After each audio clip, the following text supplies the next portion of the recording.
Apareceu aí, não? Uhum. Agora sim.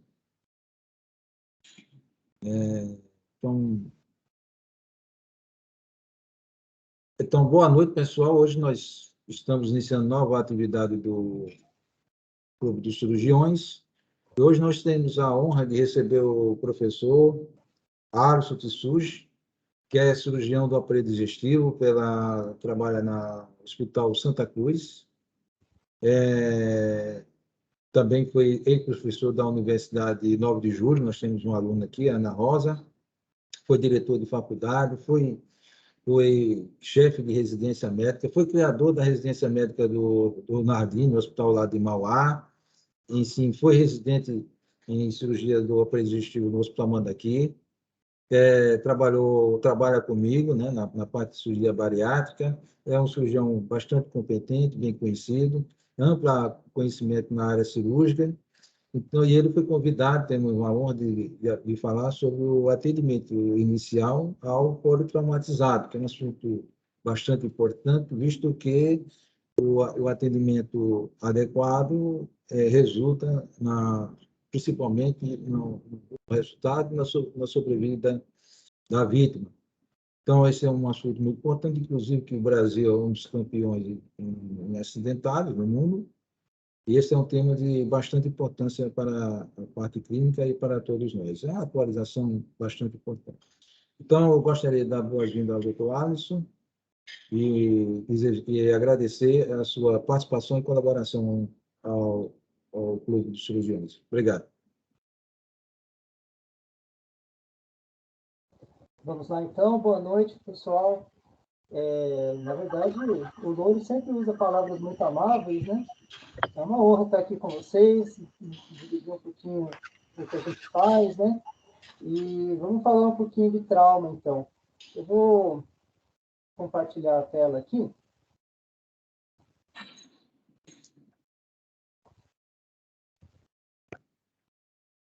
Então, vamos iniciar, né, a nossa aula. Na verdade, eu queria que fosse uma discussão, né? Afinal de contas, acho que todos nós aqui já mexemos algum dia com trauma e nada como dar uma atualizada, né? Teve algumas alterações do ATLS da 9ª edição para a 10ª edição, né? Então, é bem legal a gente conversar a respeito. Então, vamos lá para o atendimento inicial ao politraumatizado. E aqui, né, diferentemente do que as pessoas, né, no popular conhecem, né, o trauma ele não é aquela coisa da psicologia ou da psiquiatria, né? O trauma que a gente se refere aqui é o trauma, né, relacionado a uma doença, né, que vem afligindo o mundo inteiro. No Brasil, como o Lourenilson falou, é uma das principais doenças, né? E tem a ver com as lesões, né, que essas vítimas sofrem, tá? Então, trauma vem do grego, e em grego quer dizer ferida, né? Então, isso já quer dizer, né, já dá um início aí para a gente entender que o trauma ele vem de diversas situações de perigo, enfim, a gente precisa ter uma sistematização para atender essas pessoas vítimas de trauma. E aqui com essas fotos, né, a gente vê várias situações, né? Então, a avaliação inicial, na realidade, ela começa, né, no local onde aconteceu, né, o acidente, onde as vítimas estão, e elas precisam ser transportadas para um local de atendimento mais avançado, né? Então, desculpa, Yara, nós não estamos vendo as imagens e nem está aparecendo aqui para a gente a apresentação. Você ativou aí a apresentação de slides? Ativei, sim. Espera aí, vamos de novo. A tela está fixa. Aí, coloca na borda de apresentação. Não está na forma de... Não está indo para a apresentação mesmo. Estou acompanhando aqui. Mas você tem que clicar embaixo na apresentação. Não está na forma de apresentação, está na forma de slides. Pelo menos aqui para a gente. Eu estou acompanhando por uma segunda tela, de fato não está indo. Eu estou apertando no modo apresentação, mas não está indo. Está indo? Então tá bom, é isso mesmo. Desculpa aí. Não, imagina, peraí, deixa eu ver se eu consigo. Vou de novo aqui.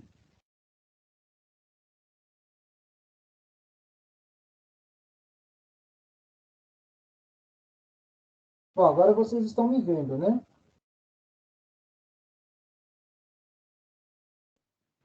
Não está aparecendo para a gente.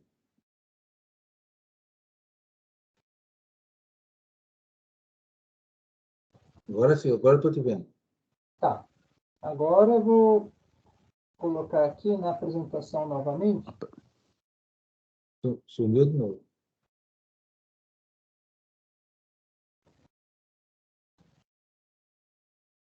Sim, agora sim. Tá. Mas não está na forma de apresentação. Mas tudo bem, dá para a gente ver aí. Não está indo mesmo, viu, Louro? Hum. E eu estou compartilhando a tela. Esquisito.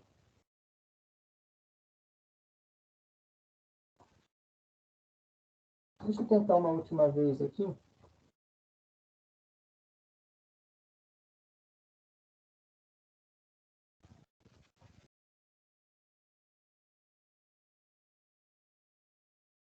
Ele compartilha a tela, mas não compartilha a apresentação. E sua câmera está desligada também.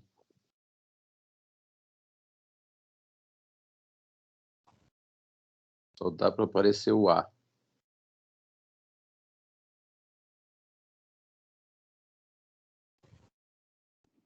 É porque ele está usando a web, Alexandre. Aí aparece. Eu voltei aqui para a tela, Funari, mas enquanto você está na apresentação, a câmera desliga sozinha. É que o que eu falo sempre, pessoal, baixar o aplicativo do Microsoft Teams. Não, na web não é legal. O legal é o aplicativo, aí fica fácil.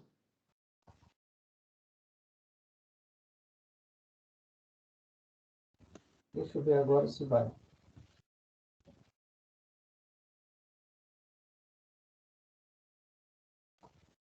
Todos esses programinha têm suas dificuldades, né?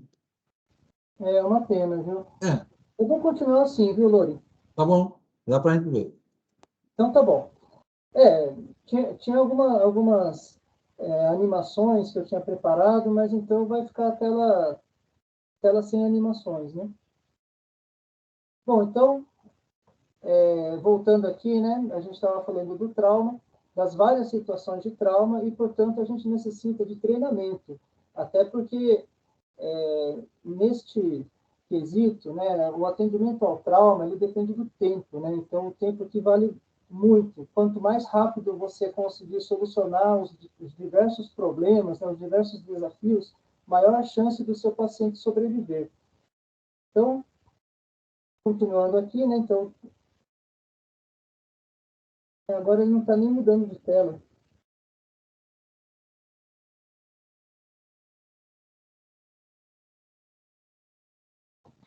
Você pode sair e entrar de novo. Ah, mudou. Consegui mudar. Então, algumas perguntas para a gente se nortear, né? Para a gente ter uma ideia do que a gente vai falar. Trauma é doença? Né? Será que o trauma é uma doença? A gente pode responder depois. Será que se a gente estudar o trauma, né, especialmente com a ATLS, que eu já vou falar, será que a gente vai, né, todos nós vamos virar super-heróis? Né? E sendo assim, seria melhor prevenir ou remediar? Né? E falando já do ATLS, né, que é o suporte avançado de vida no trauma, super famoso, né, especialmente no mundo cirúrgico aí, qual a sequência preconizada para a avaliação inicial? Será que é importante a gente ter uma sequência de atendimento? Né? Vamos aqui, então, continuando. Então, a definição de trauma. Um trauma, ele não é um acidente, mesmo que geralmente seja referido assim. Né? É muito consagrado a gente chamar de acidente. Mas um acidente, por si só, ele é definido como um evento que ocorre por acaso ou resultante de causas desconhecidas. ou como uma ocorrência lamentável resultante do desconhecimento e da ignorância, né? Mas vocês vão ver que o ATLS, ele mostra para a gente que o trauma ele não acontece exatamente por ser um acidente, né? São causas que têm um potencial de prevenção, né? Então, a maioria dos traumas que a gente vê por aí, que nós mesmos podemos sofrer, né, eles são preveníveis, né? Essas frases eu tirei aqui do ATLS da 9ª edição, mas a gente só relembra que a gente já está na 10ª edição, né? Uma epidemiologia bem rapidinha aqui, né? Então, é a 5ª causa de morte, se você contar na epidemiologia mundial, né? Perde para as doenças cardiovasculares, as neoplasias, as cerebrovasculares e o DPOC. Se a gente deixar só nos Estados Unidos, é a 4ª causa de morte. Se a gente deixar só para o nosso paísão aqui, o Brasil, né? É a 3ª causa de morte, né? E um dado que é bastante alarmante, é a 1ª causa de morte em jovens, né? Então, essa faixa etária entre 20 e 40 anos, né? Essas pessoas, quando morrem, elas não morrem de infarto do coração, não morrem de câncer do estômago, eles morrem, né, atropelados, acidentados de trânsito, de tiro, né? Então, é a 1ª causa de morte, né, nessa faixa etária entre 20 e 40 anos. E assim, como eu já estava comentando lá no início, né, o atendimento ao trauma, ele se divide em frente pré-hospitalar e frente intra-hospitalar, né? Então, a frente pré-hospitalar, né, são aquelas pessoas socorristas, né, que vão lá na cena do crime, né, e vão resgatar os nossos pacientes, né? Então, eles fazem, né, uma triagem adequada, né, eles fazem o suporte básico, né, e, por vezes, até alguma coisa do suporte avançado, né, de atendimento ao trauma, né? Lembrando, né, isso aqui é bem rapidinho, né, não é o nosso foco de hoje, mas lembrando que eles fazem, né, uma proteção do local onde aconteceu o acidente, para justamente fazer uma área de segurança para o atendimento, né? O objetivo, obviamente, é abreviar a permanência na cena. Quanto antes deslocar para um serviço avançado, um serviço hospitalar, é o melhor, né? Então, fazer o mínimo necessário ali no local para conseguir, né, manter a vida do paciente e transportá-lo o mais rápido possível. E aí sim, né, a gente vai chegar na frente intra-hospitalar, né? Então, o paciente ele é resgatado, removido para um serviço hospitalar, né? Nos Estados Unidos, inclusive, existem aqueles centros de trauma, né? Aqui no Brasil, tentou-se implantar isso aí, mas no final das contas, né, esse ônus acabou ficando para os hospitais gerais, né? Os hospitais gerais que têm algum treinamento e algum equipamento para atendimento especializado em trauma, né? Bom, na frente hospitalar, né, nós teremos que ver o mecanismo e o horário do trauma, né, identificar, né, as lesões suspeitas, né, juntando com sintomas, né, que a gente pode identificar logo no primeiro atendimento, né, e fazer o tratamento o mais rápido possível, mesmo sem identificar todas as lesões, né? Na verdade, a gente vai conversar já sobre a avaliação inicial e a gente vai ver que, mesmo não tendo todos os diagnósticos possíveis, a gente vai resolvendo passo a passo, né, os problemas que mais levam ao óbito os pacientes, né? E, sabendo a história do trauma, né, nós podemos prever lesões, né? Então, vejam, por exemplo, um trauma desse tipo aqui, né, um trauma contuso, né? Isso aqui já dá para a gente ter uma ideia de que pode ter fraturado a face, pode ter deslocado a coluna, pode ter feito, né, alguns estragos aqui. Por exemplo, um carro, né, que está em alta velocidade, aí o sujeito ele bate o carro num poste em alta velocidade, ele pode, de fato, arrebentar alguns vasos sanguíneos, né? A gente chama isso de mecanismo de cisalhamento, né? Então, aqui nessa figura de baixo.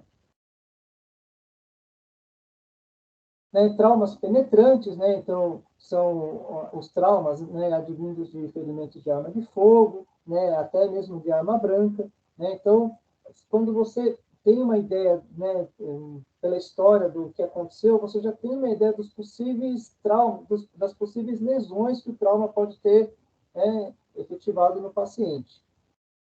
E vamos aqui, então, na frente intra-hospitalar, né? Então, que é o que nos interessa, né? Para a frente intra-hospitalar, é adequado, é necessário que haja um planejamento antecipado à chegada da vítima, né? Então, de preferência, um centro que já tenha um treinamento, né? As pessoas que vão lidar com o primeiro atendimento já tenham um treinamento, né? Que o hospital já seja preparado para receber esse tipo de paciente, né? Os equipamentos organizados e funcionantes, né? A gente vai precisar de solução cristalóide, né? Então, que seja aquecida. A gente vai ver que precisa prevenir hipotermia lá na frente, né? Equipe preparada, ciente e treinada, né? E, é claro, nós também temos que nos proteger. Então, é fundamental a utilização do equipamento de proteção individual. Né? Então, aquela história de que a gente vai virar super-heróis, né? Não é bem assim, né? A gente tem que se proteger. Então, a gente só vai atender, né, estando adequadamente protegidos. Então, está aqui o EPI, né? Os óculos, um avental, né? Luvas, né? E outros acessórios aqui que a gente vai utilizar, né? Durante o atendimento. Nada, essa figurinha aqui de baixo do super-herói aqui é só para uma brincadeira, né? A gente não vai fazer nada que não esteja ao nosso alcance. E assim a avaliação inicial, né? Então, preparação, né? O paciente vai passar por uma triagem, vai passar por uma avaliação primária, onde ele será reanimado, né? Aí nós veremos a necessidade de transferência para um centro com um nível maior de especialização, né? A avaliação secundária, tá? Reavaliação e monitorização contínua. Então, enquanto o paciente não sai, né, dessa fase aguda, vamos dizer assim, do atendimento ao trauma, ele vai sendo reavaliado por várias vezes até que o tratamento seja definitivo. E o grande lance, né, o grande intuito, né, do ATLS é a rápida identificação das lesões. O que dá para a gente achar logo de cara, a gente já trata e pronto. Né? Então, uma vez diagnosticado, ele é tratado. Então, instituição de medidas terapêuticas imediatamente. Né? O tempo é fundamental, é essencial. A abordagem, ela tem que ser sistematizada, como a gente brinca, né? Tem que ser medular, né? Então, claro, o ATLS é um protocolo de atendimento, na verdade, é um conjunto de protocolos, né? E ninguém vai conseguir fazer nada sozinho, né? Se você não tiver uma equipe treinada, né, que haja junto com você, você realmente não vai conseguir avançar muito. Então, a equipe tem que estar coesa e treinada. E uma vez sabendo disso, então, vamos para a avaliação inicial per si, né? Então, aqui, o ATLS, ele preconiza exatamente, né, esta sequência, este protocolo de atendimento. Então, o ABCDE, que é famoso, né? Então, o A vem do airway, né? Então, o que a gente vai fazer? De uma forma bem rapidinha, né? Nós vamos ver as vias aéreas, né? Ver a proteção da coluna cervical, né? E também, isso não está escrito aqui, mas a gente vai fazer uma rápida avaliação do nível de consciência, né? É claro que a gente vai ver o nível de consciência de novo na letra B, né, que é o disability, mas aqui a gente tem que ter pelo menos uma noção se a gente vai entubar ou não. Então, por isso, né, a gente vai fazer uma rápida avaliação do nível de consciência. O B vem de briefing, né, então a gente vai fazer, né, o exame sobre a respiração do paciente, já tratar, né, então aqui que entra o pneumotórax, por exemplo, né. A letra C é o circulation, né, então tudo aquilo que sangra, né, a olhos vistos, a gente vai controlar neste momento, né. O D do disability, né, que é a desabilidade, então a gente vai fazer a avaliação neurológica do nosso paciente, né, e o E de exposure, né, que a gente vai fazer a exposição né, obviamente tomando cuidado com a hipotermia, né, porque é uma das causas de morte, né, e lembrando que por que segue-se esta sequência? Porque a letra A, estatisticamente, é o que mais mata, ou o que mata mais rápido, né, em sequência a letra B, e assim por diante. Então, a gente vai, né, resolvendo as coisas que mais matam o paciente. Então, aqui vamos conversar rapidinho sobre cada letra, né? Então, vamos falar da letra A, né? A letra A de airway, vias aéreas e proteção da coluna cervical, né? Então, o que nós temos que ver, né, logo que o paciente chega ali na avaliação inicial? A permeabilidade da via aérea, né? Tem alguns truques, né? Então, se o doente chega falando, né, a gente já tem uma rápida noção de que a via aérea está aberta, ela está patente, né? É claro que você vai conversando com o paciente para manter essa reavaliação frequente, né?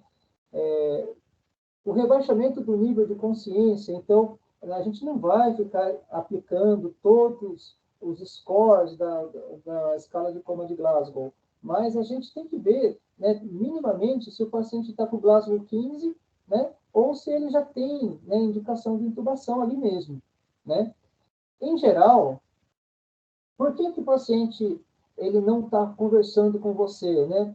Por que está obstruído? Ele está obstruído por corpos estranhos, né? Então, eu já vou até mostrar no próximo slide, né, os possíveis corpos estranhos, mas o que mais acontece é a obstrução da via aérea, né? E possíveis fraturas de face, a gente precisa identificar nessa hora, né? Então, fraturas de face, traqueoláríngeas, né, porque isso vai dificultar, né, a possibilidade de intubação e inclusive, de retirar, né, os corpos estranhos, né? Tinha uma animação aqui, né, infelizmente não consigo mostrar, mas aqui o corpo estranho mais estatisticamente encontrado nos traumas, inacreditavelmente, é a prótese dentária, né? Então, a prótese dentária é o que mais obstrui ali a via aérea na letra A, né? Mas pode ser, de fato, qualquer coisa. Pode ser a própria língua, pode ser saliva, tem muitas coisas que podem obstruir, né? Aqui vocês podem ver, né, algumas manobras, né, para deixar a via aérea aberta, né? Então, isso aqui, é claro, precisava de um treinamento prático, mas é só para ilustrar, né, o jaw thrust, tá? Que é uma manobra, né, de abertura da via aérea junto do chin lift, né? Então, nessas figuras a gente vê, né, o socorrista fazendo, né, essas duas manobras para melhorar né, a abertura da via aérea, tá? Aqui, nessa outra foto, nós vemos o socorrista colocando o colar cervical, então fazendo a proteção da coluna cervical, né? Somente o colar cervical não é suficiente para proteger completamente, tá? É necessário mais um acessório, que é exatamente esse da figura no canto direito aqui, que é o head block, tá? Então, ele impede o restante dos movimentos que o colar cervical não consegue impedir, né? Uma improvisação rápida é essa figura do meio aqui, né? Então, você pode fazer até com esparadrapo, né? Então, fixar aqui na prancha rígida, né? De maneira que esses movimentos laterais não sejam mais feitos pelo paciente, né? Vamos para a letra B.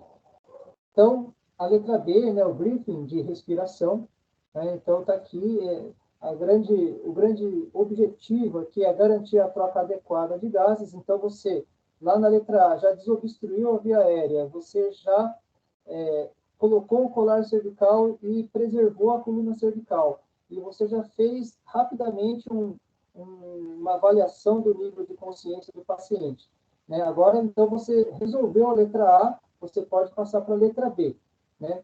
Na letra B, nós vamos fazer rapidamente a inspeção, né? A palpação, a percussão e a ausculta do tórax, né?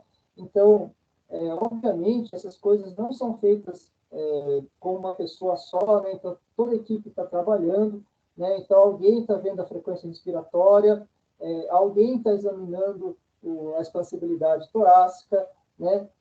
Em geral, o médico está ali com o estetoscópio fazendo ausculta, né? Então, a gente tem que ver a simetria da expansibilidade torácica, a frequência respiratória, né? O esforço respiratório que o paciente está fazendo, né?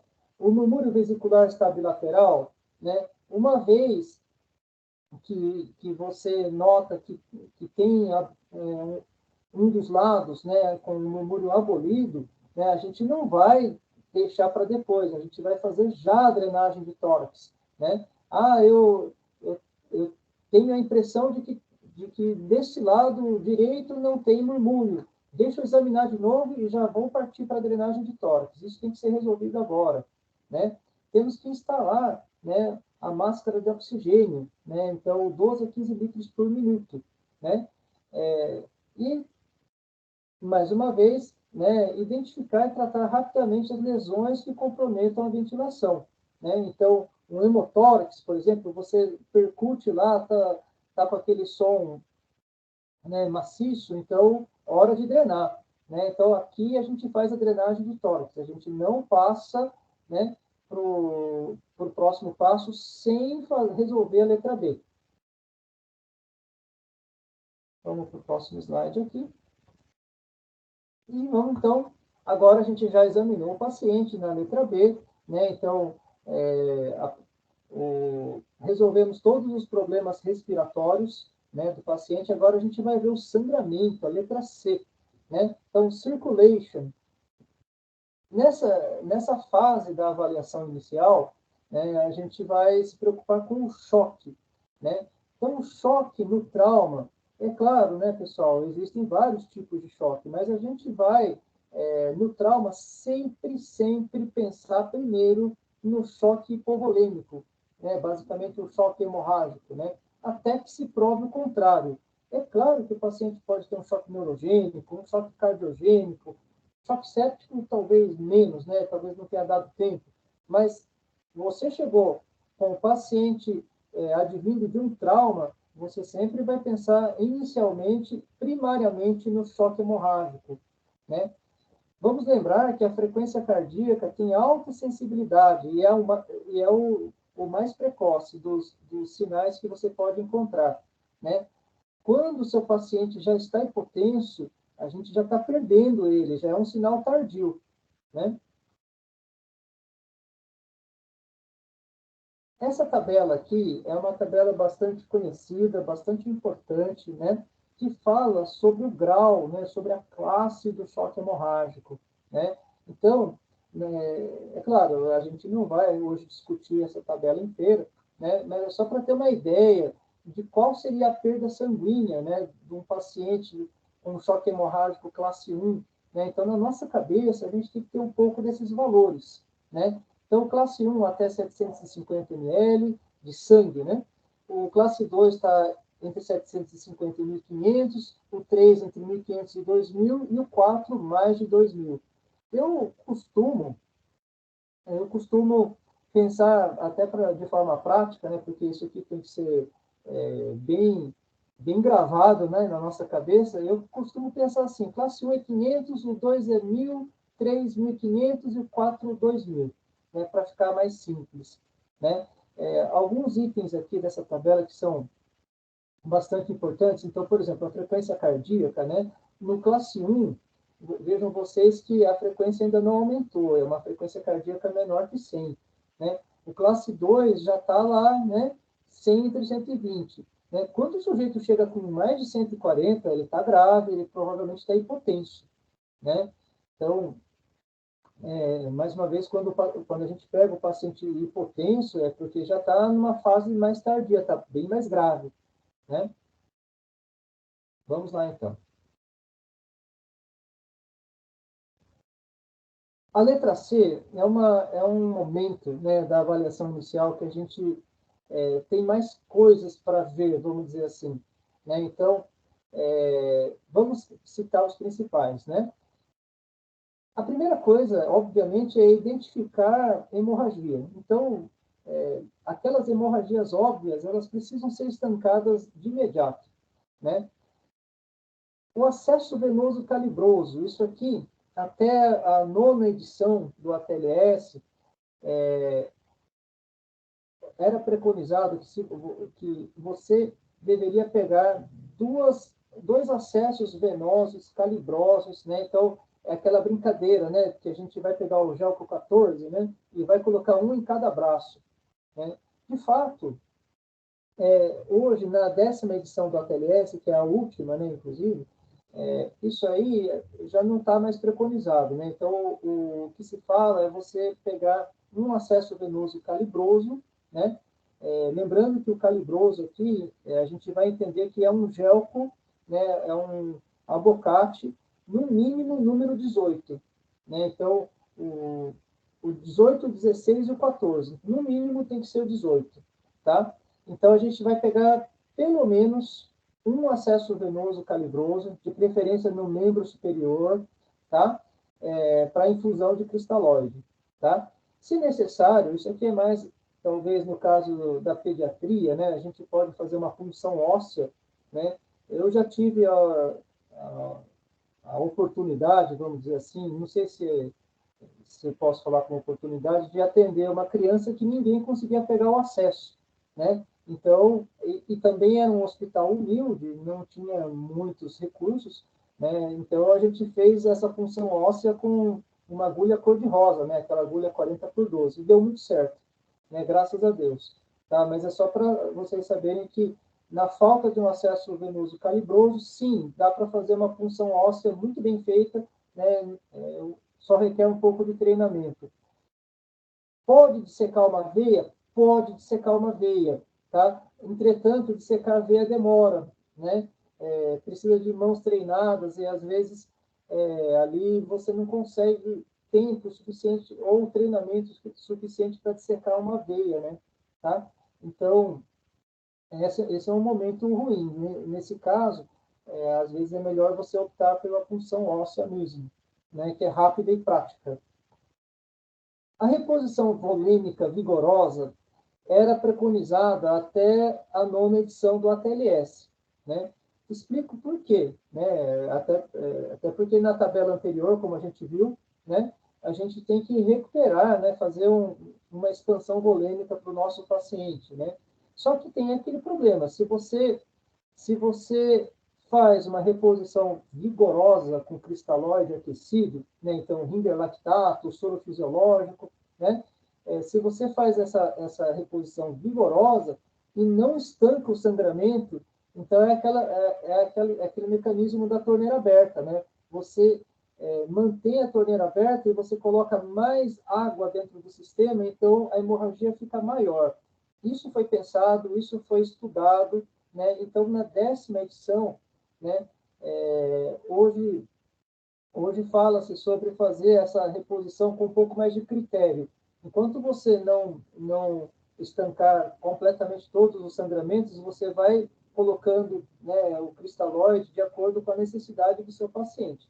Mas, em geral, só para tornar isso aqui um pouco mais prático, a gente, pelo menos 1.000 ml de cristalóide aquecido a gente vai fazer logo de cara. Até então, era 2.000, né? 2.000, o paciente chegou ali, é um paciente acidentado, não tinha dúvida, era 2.000 ml de cristalóide aquecido. Hoje a gente faz com um pouco mais de parcimônia, mas minimamente 1.000 vai, né? Também falava-se para usar concentrado de hemácias e até o sangue total somente quando o paciente chegava com choque hemorrágico grau 4, né, classe 4. Hoje, né, fala-se em colocar desde a classe 2, né? Então, você está com choque hemorrágico classe 2, você fez reposição volêmica com cristalóide, não está funcionando, né? O ATLS da 10ª edição já fala para você entrar com sangue, né? Seja o concentrado de hemácia, seja o sangue total, né? É nesse momento que você faz, de fato, a monitorização do paciente, né? Oximetria de pulso, afere a pressão arterial, né? No final das contas, você acaba ligando o paciente no monitor. né? Nesse momento também que a gente colhe os exames de sangue, né? Então, as amostras de sangue para tipagem, prova cruzada, né? Gasometria, HbHT, né?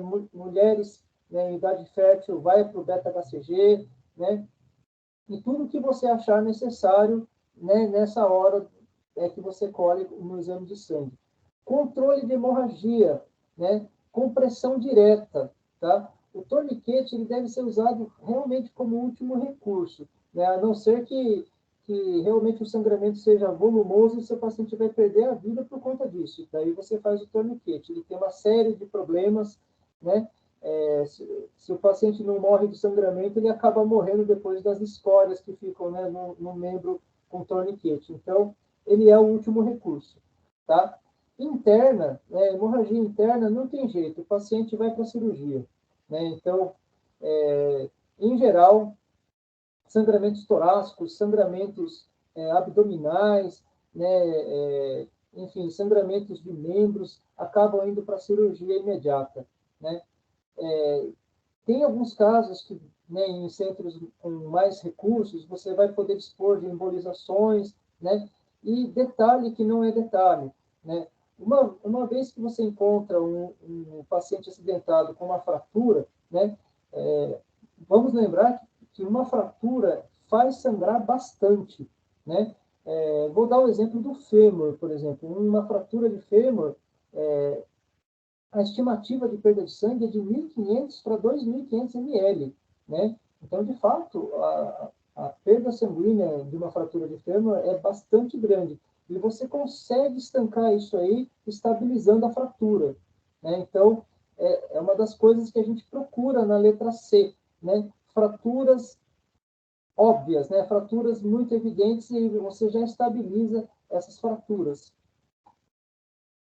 E aqui, então, essa figura é só para ilustrar, né, sobre a reanimação volêmica agressiva, né? Então, você precisa controlar a hemorragia, né? Então, não é só você encharcar o seu paciente de soro fisiológico aquecido, você tem que tampar os buracos, né? É claro que ele precisa do soro fisiológico aquecido, mas não pode deixar de lado, né, o controle definitivo da hemorragia, né? Então, é isso que a 10ª edição do ATLS trouxe de novidade, né? A gente precisa fazer as duas coisas, não tem jeito.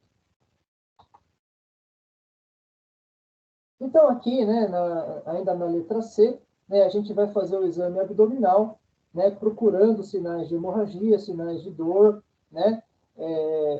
Essa lesão aqui, né, de membro superior, obviamente precisa, né, de um estanque, né, ela precisa parar de sangrar, tá? Então, um curativo compressivo aqui já dá conta do recado, né? Na figura de baixo, né, para ilustrar o exame da pelve, né? Então, aquela fratura famosa, né, a fratura de livro aberto, né? Ela tem a capacidade de concentrar não, de armazenar toda a volemia de um paciente, né? Então, se o paciente está com uma fratura de pelve em livro aberto, né, ele pode perder toda a volemia nessa brincadeira. Então, é fundamental que na letra C a gente estabilize a fratura de livro aberto.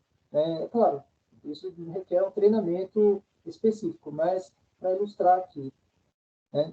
Uma maneira que já ficou bem consolidada de procurar sangramentos abdominais e até torácicos, né, intratorácicos, é o FAST, né? Então, centros, né, hospitais, pronto-socorros que tenham essa prerrogativa de atendimento ao trauma, né, teoricamente precisava, né, ter um aparelho de ultrassonografia ali na sala de emergência, na sala de atendimento ao trauma, né, para identificação de sangramentos. O FAST não requer muito treinamento, é um método rápido, né, um método bastante eficiente, né, com alta sensibilidade e até uma alta especificidade para sangramentos, né, e você faz ali em 30 segundos, né, você não perde quase nenhum tempo. Em 30 segundos você já faz os principais locais ali, você já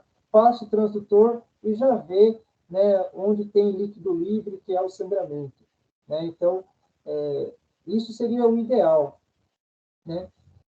Até então, quando não se existia o FAST, né, o que sobrava, então, para ser feito ali na sala de emergência, né, além dos exames óbvios, era fazer um lavado peritoneal diagnóstico, né, o LPD, né, que nada mais é do que uma mini cirurgia que você faz ali, você abre o abdômen, né, e introduz um catéter, né? Tem uma maneira correta de ser feita, claro, né? Mas uma vez, assim como está mostrando na figura da direita, uma vez que você identifica sangue, está indicado cirurgia imediata, né? Então, o FAST mostrando sangue ou o LPD mostrando sangue, né? Sim, o paciente precisa ir para a cirurgia.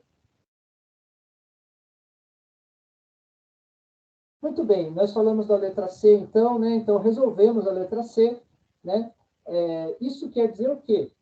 Só para, acho que uma pergunta que muita gente faz, né? Puxa vida, então se eu fizer um LPD e vem sangue daquele jeito, o paciente vai para o centro cirúrgico e eu faço a letra D quando?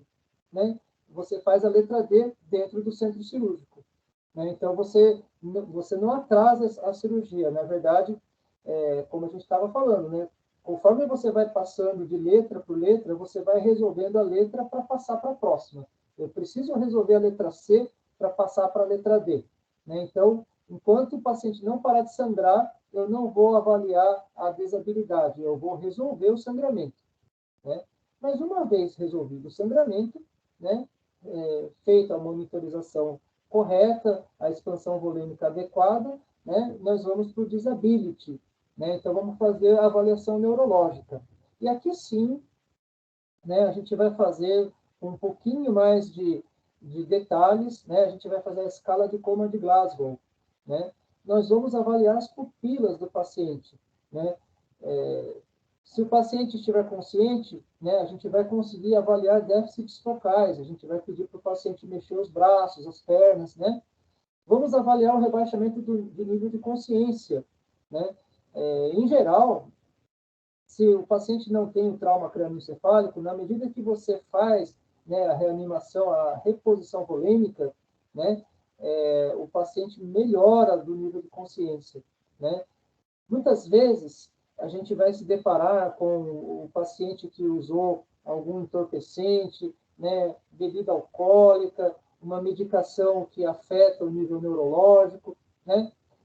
A avaliação sempre vai ficar prejudicada nesses pacientes. Então, hoje a gente não vai falar de avaliação secundária, mas a gente vai, para esses pacientes, mantê-los em avaliação secundária e reavaliações frequentes, né?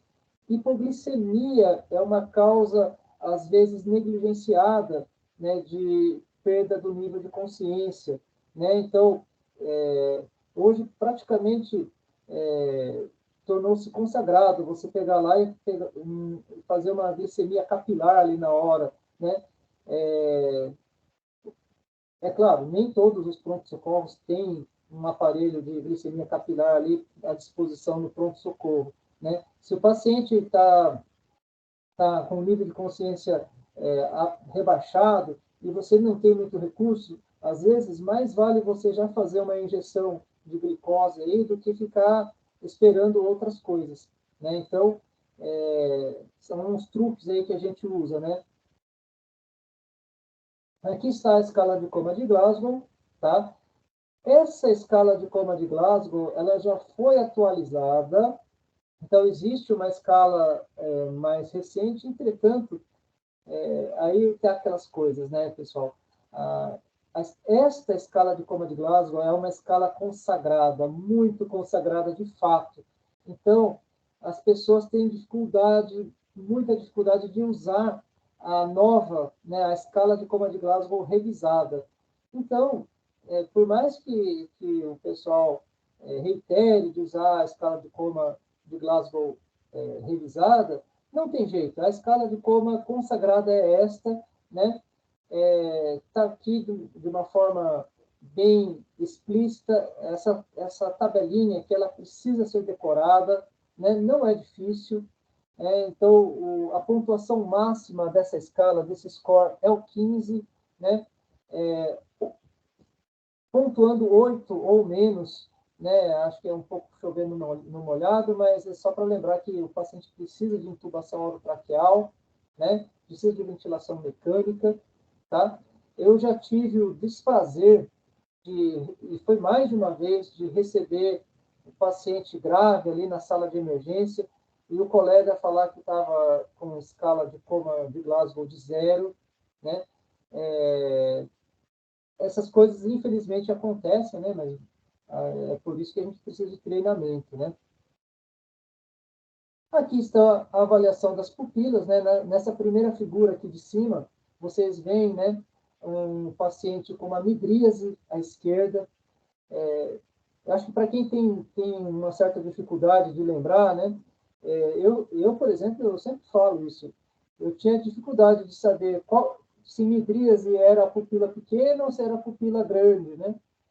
Eu fiz para mim mesmo uma regrinha, né? Como a palavra, não sei se isso vai ajudar, né, vocês, mas quando eu penso em midríase, pelo fato de ser a palavra mais longa, então é a pupila maior. E a miose, por ser a palavra mais curta, eu uso como mnemônico, né, para lembrar que é a pupila menor, tá? Então, claramente aqui tem uma midríase, né, na figura à esquerda acima, né?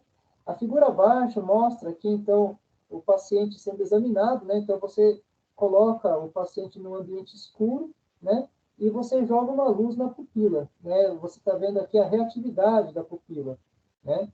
Então, na figura da direita, você vê, né? Conforme você coloca a luz, né?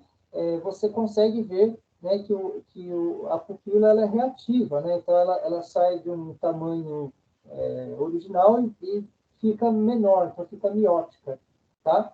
É importante de ver também o reflexo, né? Então, se um olho, né, se uma pupila ela está reativa, a pupila contralateral também precisa estar reativa, né? Então você tem que olhar para os dois. E, por fim, a letra E, né, que é a exposição, né, o exposure, né, então é a exposição, só que lembrando, né, de fazer a exposição num ambiente aquecido, né, para prevenir a hipotermia, né. Tem muita gente lá ali na hora do trauma, eu não vou tirar as roupas íntimas, eu não vou tirar o sapato, né, é aí que a lesão acaba passando despercebida, né? Então, você tem que despir o paciente, tirar toda a roupa, né? Fazer a avaliação do dorso, né? Essa avaliação, vou mostrar logo mais, né? Tirar os sapatos, tirar a roupa íntima, né? Procurar por lesões, né? Infelizmente, às vezes, acaba que nessa avaliação as pessoas, mais uma vez, não tiram as roupas íntimas, não tiram o sapato. Tá super difícil,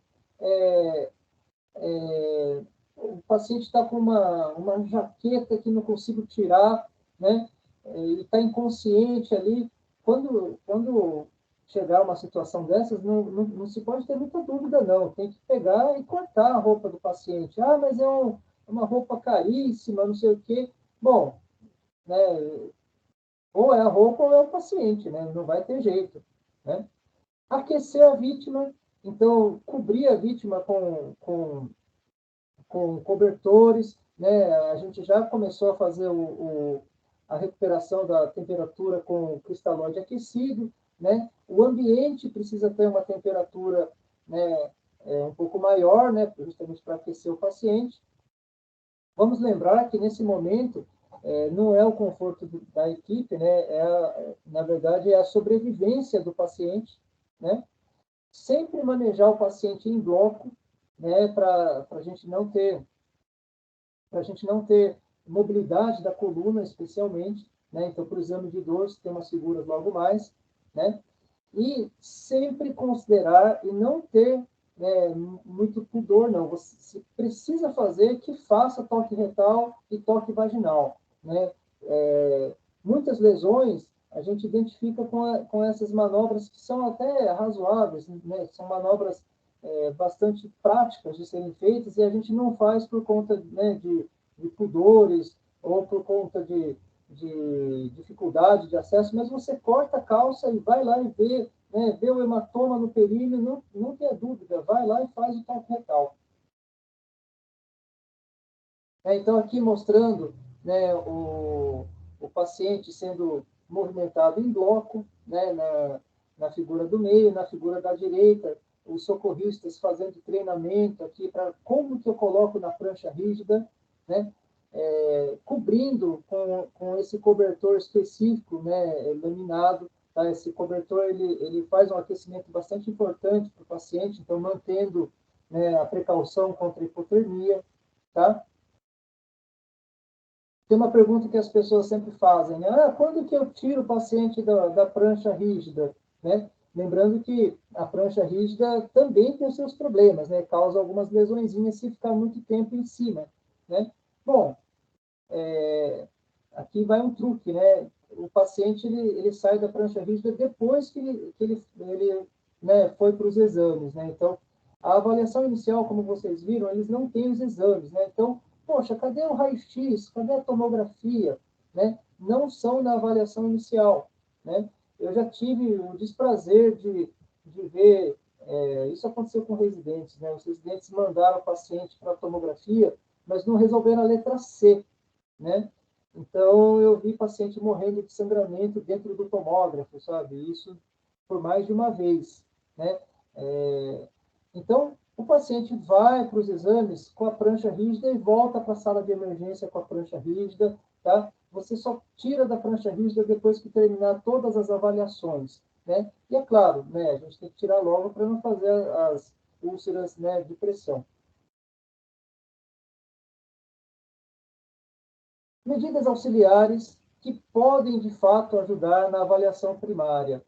Né? A sondagem vesical de demora é uma grande ferramenta, mas a sondagem vesical ela só deve ser feita depois que se avalia, né, o períneo, né, e depois que se faz o toque retal, né, para não fazer maiores lesões aí de uretra. Né? Radiografia, a gente só vai fazer depois que terminar toda a avaliação inicial. Né? A radiografia é importante, né? Hoje a gente não vai falar sobre elas, mas elas têm uma sistematização dessas radiografias. Né? A única exceção é quando você está dentro de uma sala de emergência que dispõe de um aparelho de radiografia portátil. Né? Então, você, de fato, pode fazer na sala de emergência. Tá? E aí não precisa esperar terminar toda a avaliação inicial para fazer as radiografias necessárias, tá? Mas essa é a única exceção. Tomografia computadorizada não tem exceção, é só depois da avaliação inicial, não existe tomógrafo portátil, tá? Então, o paciente tem que ser deslocado para um aparelho de tomografia e, para isso, ele tem que estar completamente estabilizado, né? Avaliações de especialidades, né? Então, uma especialidade que está muito associada ao trauma é a ortopedia, né? Então, o cirurgião e o ortopedista, eles, né, fazem uma associação importante para o atendimento do trauma, né? O plantonista, né, o clínico de porta também, né? Então, essas avaliações, a depender do caso, elas serão feitas depois de fazer toda a avaliação inicial, tá? E a gente não pode retardar, né? Se o seu paciente precisa de transferência, né, para que faça o tratamento definitivo, a gente não vai retardar. É clássico aquela situação que você identifica de alguma maneira que o abdômen do paciente está sangrando e aí você não e o seu pronto-socorro não dispõe de centro cirúrgico, aí você fica demorando para transferir o paciente porque ele vai para tomografia, né? Não é para fazer tomografia, é para ir direto para a cirurgia.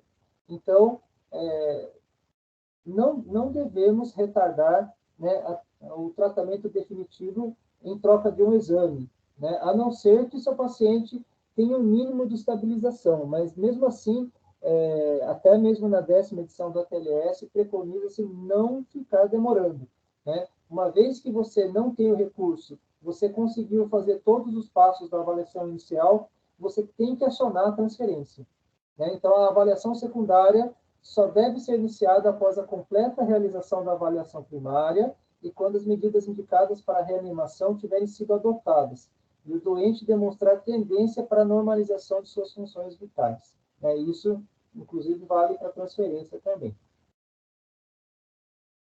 Bom, então, só para a gente já caminhar para o fim, né? O trauma é uma doença? Bom, até por definição, né, uma doença, se dá para diagnosticar, se dá para prevenir e se dá para tratar, sim, o trauma é uma doença. E como vocês viram, né, é uma doença com uma mortalidade bastante importante, né? Lembrando da nossa epidemiologia, é a 5ª causa de morte no mundo e a 3ª no Brasil, né? A gente vai, né, passando para a segunda pergunta, a gente vai virar super-heróis aí?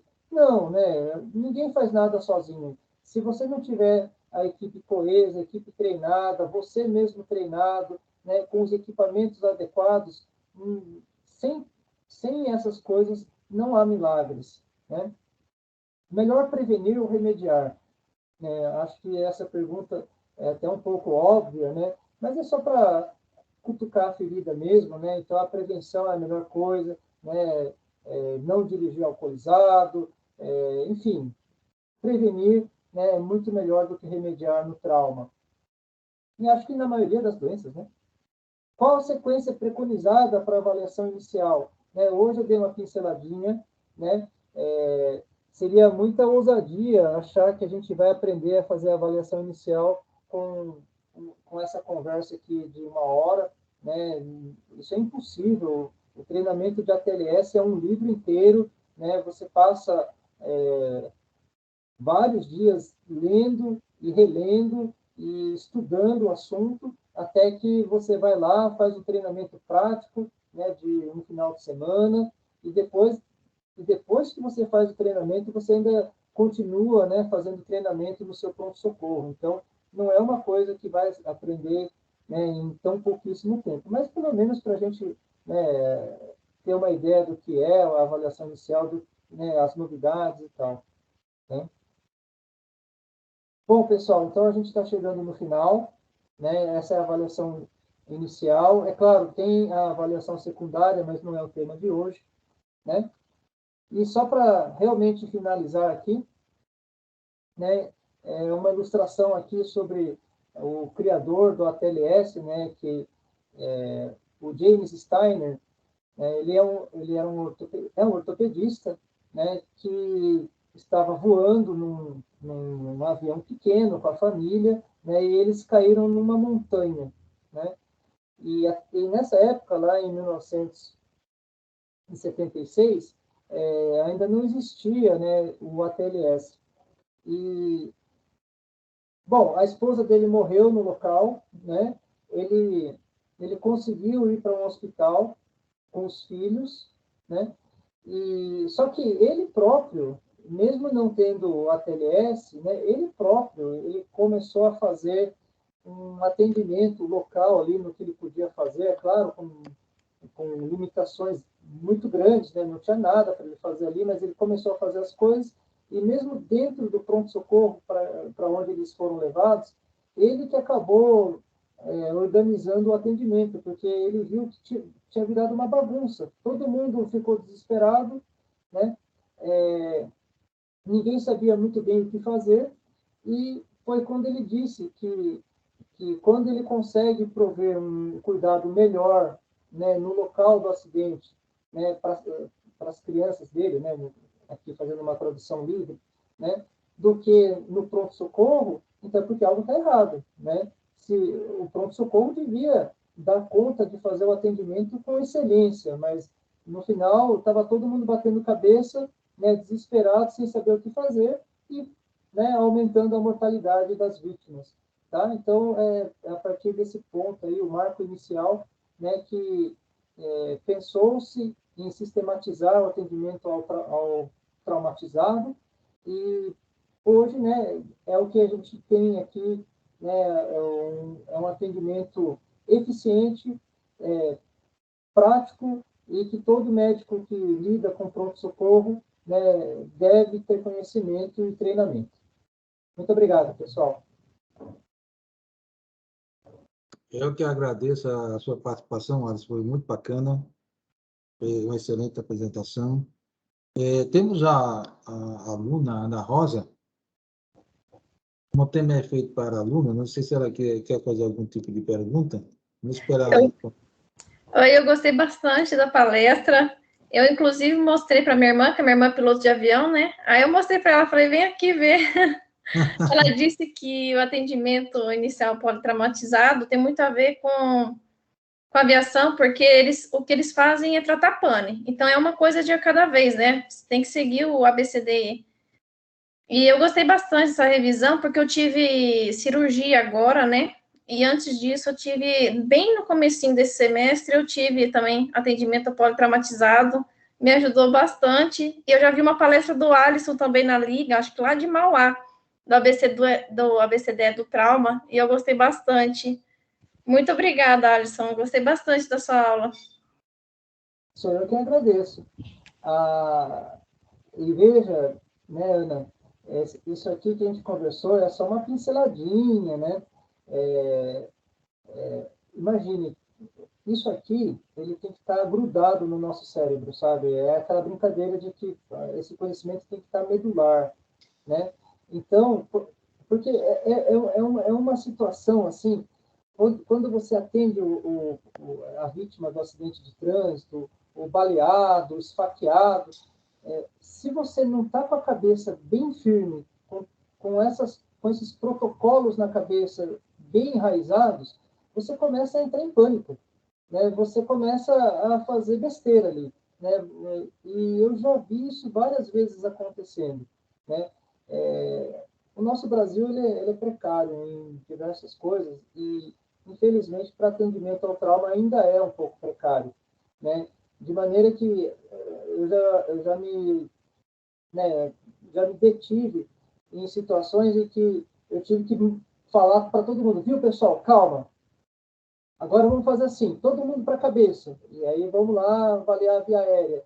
Espera aí, pessoal, enquanto eu estou avaliando a via aérea, você aí, pega uma veia aí para mim, sabe? Então, a gente teve que organizar o atendimento, né? E, como eu disse, isso aqui é só a avaliação inicial, né? A gente tem todo um protocolo de reavaliação e avaliação secundária, né, do trauma. Então, tem bastante coisa para conversar ainda e uma hora só não dá para esgotar o assunto, né? Sim, eu ia até comentar essa avaliação secundária, a gente fez um NIS e os alunos ficaram perdidos. A gente começou com a comunicação em alça fechada, né, que é isso que você falou, do médico comandar e na cabeceira, ele fala, não, calma, pessoal, faz assim, faz assado. Mas, no final, quando teve a avaliação secundária, a gente ficou assim, e agora, sabe, que exame pede? Quando que pede raio-x? Assim, mas foi bem legal e a gente conseguiu acompanhar também o SAMU em São Bernardo, a gente gostou bastante. Eu gostei muito. Chama um médico, né? Sim. Mas aí é aquela situação, você é a médica, né? E aí você está sozinho, não está sozinha, tem os enfermeiros, tem os auxiliares, né? Mas precisa estar, mais uma vez, com a cabeça bem firme, né? Senão você entra em pânico. Em lugares, deixa eu só dar o meu pitaco aqui, né? Que Lorenilson também pegou essa época aí que tinha muito trauma, né? Tinha muito trauma nos anos 90, a gente operava uns 3, 4 baleados por noite nos hospitais. Então, nos hospitais de Jabaquara, Hermelino Matarazzo, Diadema, que tinha muito trauma, quando o paciente chegava e que você estava vendo a via aérea dele, a enfermagem já estava falando assim, doutor, o senhor vai querer que exame? Já estava com um acesso venoso pego, já tinha colhido sangue, já tinha posto nos frasquinhos, já fazia o X nos exames e pedia para algum outro médico assinar que estava lá. Você não chegava nem no tórax, já estava o paciente com acesso venoso, com os exames colhidos, com o outro já fazendo curativo nas feridas externas, nos sangamentos, porque você tem uma equipe treinada, né? Isso porque um médico só, se você estiver atendendo num pequeno, né, pronto-socorro aí tal, aí é bem mais complicado. Mas quando você tem uma equipe treinada no pronto-socorro, por isso que esses centros de trauma são interessantes, né? Porque aí você tem uma equipe treinada, né? É tudo muito rápido, né? E às vezes, quantas vezes nós tivemos, né? O Lorenilson deve ter passado várias vezes por isso, que você tem assim 5, 10 minutos para levar o paciente para o pronto-socorro, né? Para o centro cirúrgico. O cara chega com um tiro no tórax do lado esquerdo, só, pô, pegou o coração chocado, você não vai ficar fazendo exame aqui, exame ali, né? No máximo entubar o paciente e ventilando e centro cirúrgico operar, e algumas vezes, ainda mais com um amigo nosso que a gente tinha lá, né? Que era cirurgião de tórax, eu adorava abrir os tórax no pronto-socorro. Muitas vezes a gente tinha que abrir o tórax e eu já entrei 2 vezes no centro cirúrgico com o dedo dentro do coração do paciente, lá fechando o furo, para depois operar no centro cirúrgico, porque se levasse com o furo aberto, a torneira era muito grande, não tinha como repor, né? Mas a equipe é muito importante, né? O treinamento da equipe e o material, o mínimo, né, de material para você atender. O que eu acho que a questão do ATLS, né, quando eu fiz a residência, não existia ATLS, e a questão era essa, quando chegava traumatizado, nós não sabíamos por onde começar realmente. Então, toda essa experiência que o ortopedista teve aí em 76, né? Assim, fiz em 86 a residência, então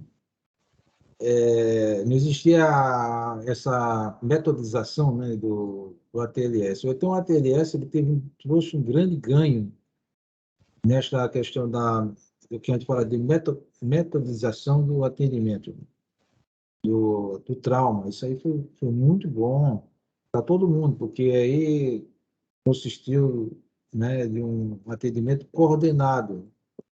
Foi muito bom mesmo. Eu fiz a terceira turma do ATLS, ainda na época do Aero Berlim, ainda quando era inglês. Mas, assim, o que eu discordo do ATLS, aí você vê aí, principalmente, é que, na verdade, o ATLS, eles criaram, né, e obrigam você a estar fazendo esse curso aí frequentemente, então eles estão sempre mudando ou atualizando, porque muitas coisas que o ATLS faz, na verdade, assim, não há um exagero. O principal dele, na minha opinião, é que o cirurgião tem que estar estressado. Eu não acho que o cirurgião tem que estar estressado, não. O cirurgião tem que estar bem calmo e bem ciente do que está fazendo, diferentemente do que o ATLS pensa. Não sei se vocês pensam assim. No curso eles estressam, né? Quando eu fiz o curso, e teve gente que ficou muito estressado no curso, e foi minha crítica lá para eles. Até o cara que estressava todo mundo acabou saindo da sala. Ele ficou nervoso com os meus. Mas eu falei, vocês ficam estressando todo mundo. Né? Você fica estressando as pessoas, não tem necessidade de estressar, né? Acho que isso é uma questão do curso mesmo, né? Mas, até o jeito que eles... Eu não sei se eu tive azar, né? Porque eu peguei um cara lá que o que eu falei foi mais direcionado a esse cara, né? Mas ele deu azar, porque ele estressava todo mundo, sabe? Tratava como todo mundo não soubesse nada. E, na verdade, era tudo cirurgião ali há 20 anos de trabalho, há muitos anos de trabalho. E aí eu cheguei lá, ele foi falar sobre coluna cervical, ele falou, bom, tinha um esqueleto lá, ele falou, isso daqui é a coluna cervical. Se vocês quiserem, eu mostro, mas isso daqui você já devia saber desde a escola, né? Mas se não tiver conhecimento, tal, não sei o que lá, sabe? Pondo assim como se a gente nem soubesse que fosse uma coluna cervical. Só que eu estava com um professor de ortopedia da Santa Casa, que tratava de trauma há muitos anos, e um neurocirurgião, né? Um coitado do cara. Tudo que ele perguntava, os dois respondia em menos de 10 segundos. Né? Mostrava aqueles raios-x. Aí ele ficou com a cara ficou meio calado, assim, né? Falou, pô, os caras... Mas, exato, tem muito estresse, né? E é uma método que a gente discutia lá também, que eles falavam, né? Tinha o último que eu fiz era um menino, pessoal novo, né? Ele falou, pô, a gente fica sem graça de dar curso para vocês, né? Porque eu tenho 5 anos de experiência, tem gente que tem 25 anos aqui de pronto-socorro, né? Então, é uma metodologia, né? Que ajuda muito. E você fala, não, vamos fazer isso. É importante você ter uma metodologia, mas não é a única, né? E não é tudo, porque eles estão falando aqui, lá que é uma verdade absoluta. A gente discutia junto com os colegas que eram mais especialistas, né? E eles falavam, não tire o colar cervical de jeito nenhum. Tem que ter um raio-x, tem que ter avaliação, tal. Primeiro ele falou, pô, o cara chega lá, teve um trauma que não está conversando com você, está consciente, você examina, o cara não tem dor nenhuma. Você vai largar o cara lá? Bom, tiraram isso do TLS, né? Acho que depois, na 4ª, 5ª edição, tiraram isso, né? Se você examina, não tem dor, tal, você pode tirar o colar cervical, né? O que, no começo, não podia fazer. É isso que eu estou falando. Então, por isso que foi, né? Foram modificando, né, nas edições. Eles vão corrigindo, né? Eles vão corrigindo, quer dizer, não é uma verdade absoluta, né? É o que eles acham que é melhor, é o que eles estão preconizando, é um método de você atender o paciente, né? Até porque avaliar essas coisas é difícil, né, em termos de trabalho científico, né? Como é que você vai avaliar o cara que está morrendo, assim, em termos de trabalho científico? Então, é meio tentativa e erro mesmo, né? E aos poucos vai aprimorando. Então, vai aprimorando. Isso que é interessante até do curso, né? Porque eles vão modificando, né? Sim. Quando vê, não, isso realmente, que nem o Lourenço falou, pô, isso é um exagero, né? Não tem necessidade disso. Eles tiram, né? Eles vão tirando, né? Se eu não me engano, eu acho que, só curiosidade, esse negócio do colar cervical obrigatório aí, eu peguei também, mas eu acho que eu fiz a 6ª edição. Acho que foi isso, foi lá em 2000, coisa assim. Ainda era o colar cervical obrigatório. Depois que o pessoal falou, não tem dor, tá falando, tá tudo bem, então não precisa. Né? Então eles falavam, quando eu fiz assim, quando a primeira vez que eu fiz, eles falavam muito de tamponamento cardíaco. Putz, já tinha atendido muitos anos de trauma, muito trauma. E acho que nós tivemos mais trauma no Brasil nos anos 90, né? Aqui em São Paulo, porque não usavam cinto de segurança, todo mundo andava armado e dava tiro e batia de carro sem cinto, se arrebentavam todos. Eu falei, pô, eu nunca peguei um tamponamento cardíaco. Aí falei com a menina, até ela tinha feito curso lá nos Estados Unidos, né? Porque só tinha lá, ela fez lá e ela estava começando a trazer aqui para o Brasil. E ela falou, na verdade, tem 2 casos descritos na literatura mundial. E eles insistiam, falavam toda hora do tamponamento cardíaco. Aí, legal, né? eu falei, pô. Você está querendo escolher o curso. Não, mas para falar, mas eles vão tirando isso, né? Não, porque o cara que eu falei, pô, exagero. Isso, né? Então, tinha uns eu estou falando dos exageros aqui, né? Eu acho que o pior exagero é o negócio do estresse. Deixa, Ana. Eu ia falar exatamente isso. Falam muito pra gente. Vocês estão conseguindo ouvir? Não, mostra a cara aí. Ai, não dá não. Tô terrível. Tô muito cansada e cheia de olheira. Tô na casa da minha irmã agora. Então, eu ia te falar que esse do tamponamento cardíaco, eles falam muito pra gente na faculdade. E aí eu perguntei, mas qual que é a chance de ter, qual é a epidemiologia, qual que é a frequência disso acontecer? E eu vi que é muito pouco, mas fala-se tanto de tamponamento cardíaco, e às vezes os alunos ficam confusos, sabe, com o que se espera, assim, na realidade, né? Tem mais gente morrendo de raiva de animal do que do tamponamento cardíaco, né? E acho que você nunca viu uma raiva na vida também, né? Porque eu vi um paciente quando eu estava na faculdade só. Eu nunca vi, não. Acho que tem um pouco da amostra viciada também, viu, mas como eu trabalhei muito em pronto-socorro de trauma, né? Aí eu atendi. Eu acho que, se eu não me engano, foram 2 tamponamentos. Um eu lembro que levei para o centro cirúrgico, eu fiz aquela manobra de Marfan lá de espetar o coração, né? E deu certo, fui para o centro cirúrgico e operei. O outro acabou morrendo ali mesmo. Eu lembro dele morrendo na maca. era tamponamento cardíaco de fato. Mas foram 2, né, em sei lá quantos anos.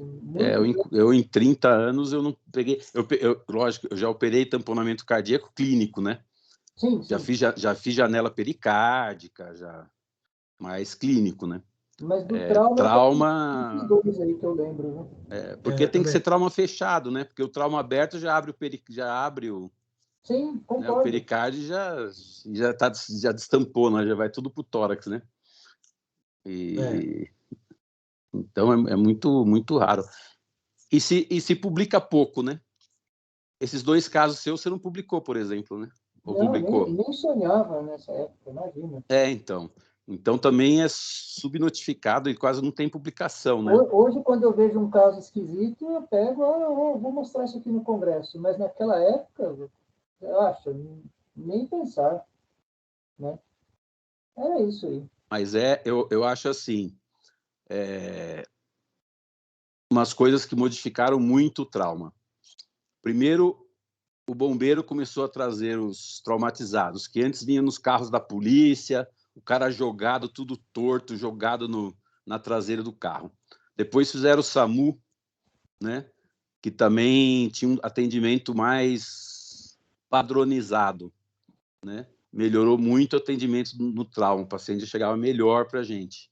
Né? E o ATLS, foram mudanças muito importantes, foram coisas que mudaram muito a sobrevida do paciente, né? O cuidado com o paciente.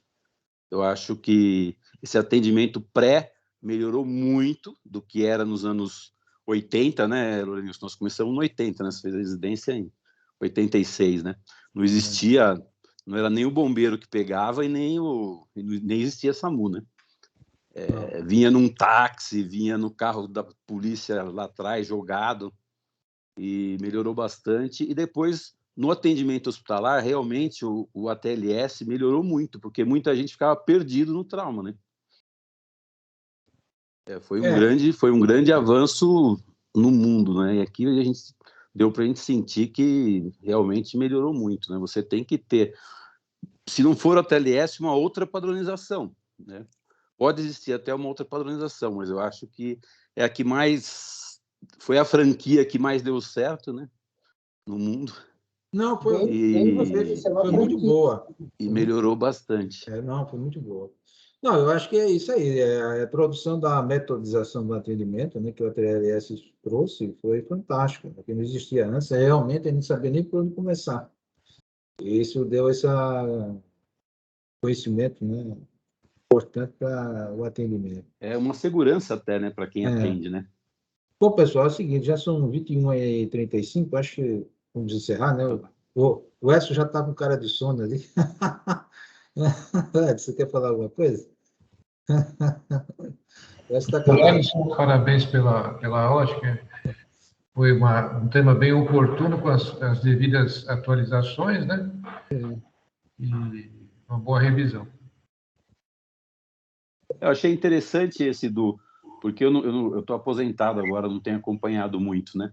Mas de não infundir mais aquele quantidade enorme de Sim. isso é um dado, uma coisa interessante. É uma coisa... Porque quando a gente pegava os ATLS anteriores, era algo assim, você se baseava naquela classificação de choque hemorrágica, né? E você se baseava naqueles 20 a 40 ml, era 20 a 40 ml O quilo de peso. por quilo de peso, de soro fisiológico, de cristalóide, né? Ou então, você já botava na sua cabeça, 2.000 agora, né? E se o paciente não voltou, mais 2.000. Né? Era algo assim. Na parte prática era isso, né? Abria 2.000 lá e aí o pessoal, de novo, não foram feitos grandes trabalhos científicos, até porque não dá para fazer, né, um estudo aprofundado. Mas ele foi tentando. Ao invés de colocar 2.000 ml, então vamos colocar 1.000 ml para ver se o cara sobrevive. Né? Aí, lá no livro, né, a 10ª edição mostra que teve um aumento de sobrevida de 15%. Então, por isso, hoje, eles pedem para que você não saia atacando um monte de soro, né? Estanque o sangramento, dê soro, mas vai de acordo com o sangramento. Então, não é mais para dar aqueles 2.000, depois mais 2.000 e depois sei lá quanto mais. Se aumenta a pressão na torneira, né? É bem isso aí. Não deixa você vai lavando o coágulo com soro. É mais ou menos isso. Né? Foi isso que preconizaram.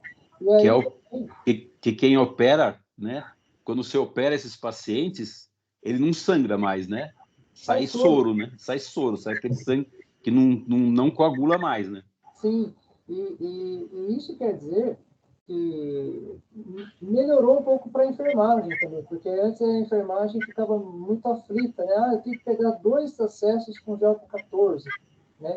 Hoje eles são permitidos a pegar com gel com 18, sabe? E um acesso só, a não ser que você peça o segundo, né? Então, tem umas coisas que tiraram um pouco, né, daquela neura, deixa eu fazer isso, senão vai morrer, né? Não, dá para ir com mais calma, com mais parcimônia. Uhum. Bom, pessoal, vamos Você te falou. Vamos encerrar, porque senão vai ficar até 10 horas da noite batendo papo aí, né? Boa noite para vocês, muito obrigado aí pela participação. Um abraço para vocês todos. Ô, Alexandre, boa noite. Boa noite, Falou, boa noite. Boa noite, Alice. Boa noite, Até Boa mais. obrigada. noite, Ana. Tchau, Ana. Boa noite, até Tchau, mais. tchau. Até o próximo. Tchau, gente. Boa noite. Tchau. Boa noite.